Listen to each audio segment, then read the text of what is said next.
কি করস? এই যে মোবাইল দেখি। ল মাছটা যাবো হইগা ল মাছাই গাড়ে রে। ও এই মাঙ্গের পোলায় কোন মাঙ্গের পোলা এটা?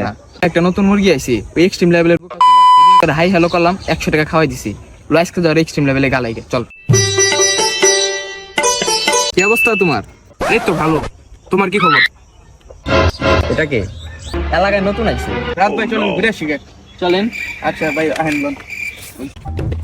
এটা কেমনে কেমনে আসলো ভাই? এই জায়গা কিনা হয়েছিল তামগো এর লিগে এই জায়গায় আসা হয়েছে। তো চলো যাই সামনে। চলো যাই। এই যে এই জায়গা আমগো আমার বাপ এই জায়গা কিনছিল। মাদার তুই কাল্লার ফাইজলামি করস। এটা তো এলাকার কবরস্থান।